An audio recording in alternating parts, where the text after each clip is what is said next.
initial speech at the beginning, people confuse you with the VA. What does Veteran Services provide a veteran, and what does it not provide a veteran? Sure. Yeah, we don't so much get confused as people walk in with, I want to talk to the VA. Unfortunately, we're not the VA. As I stated earlier, we're the go-between between the veterans and the VA. Our job is to help them fill out the best claim possible for the VA. When we're talking about claims, we're talking about possibly service-connected VA disabilities or non-service-connected pensions with aid and attendance to get into the nursing home and assisted living facilities. Things that we cannot do, of course, is we cannot adjudicate a claim. We can't say, yeah, your claim is good, we're going to sign off on it and start paying you. That has to come from a VA decision review officer at the VA regional office. However, we do appeals and to the Board of Veterans Appeals and even to the Court of Veterans Appeals if necessary. But what we try to do, we try to make sure that the claims that are done the first time are done properly with the best evidence possible. That way it stops a lot of what we refer to as worthless claims. People want to file claims for stuff that they can't prove happened on active duty.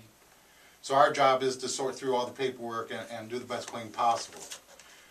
Unfortunately, with that comes times we have to, tell veteran, hey, I know you fell off the back of a truck and hurt your back, but did you go see did you see a doctor while you were in the Navy when this happened? Well, no, I didn't. Well, unfortunately, then it didn't happen. Chief told me to walk it off. Exactly. Exactly. Well, I hear that too. Ain't that the truth? I hear that too many times, and unfortunately, if you don't have the medical documentation, the way the VA looks at it is, it just didn't happen.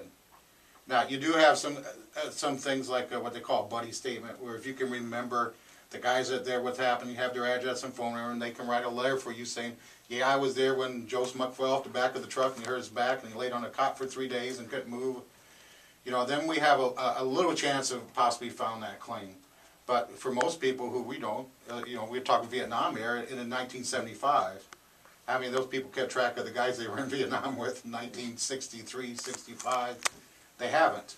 So buddy statements are about impossible to get most of the time. Yeah. Some of the other things that we do is we do the healthcare enrollment into the VA system. Unfortunately, the laws have changed on that to where not every veteran can get into the VA healthcare system. Basically, there's 5 rules for that. Anybody did boots on ground in Vietnam, and I reiterate, boots on ground in Vietnam, is automatic because everybody did boots on ground. If they can prove they were there for 5 minutes, is considered to be exposed to Agent Orange. So they're automatic enrolled. Veterans who have a Purple Heart or World War II Merchant Marines who have the Mariner's Badge, that's considered a Purple Heart for them. It's automatically enrolled. People with a VA rated disability, 10% or higher, they're automatically enrolled. And the current Gulf War, if you served in the last 5 years, you get 5 years of coverage. If you don't meet any of those 4, then you have to meet what they call income and assets. Basically, a married veteran has to make under $35,000 and a single veteran under $29,000. And their assets, 401k, stocks and bonds, savings account, checking account, that has to be under $80,000. So, believe it or not, about half the people who walk through our office are not qualified for the VA healthcare system.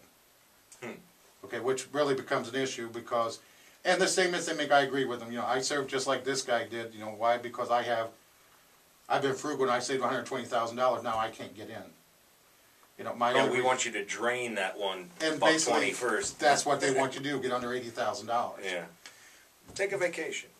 Exactly. and the reason why this all started, Kim, was because back in 2001 to 2003, people were waiting 1.5 years to see the VA. Wow.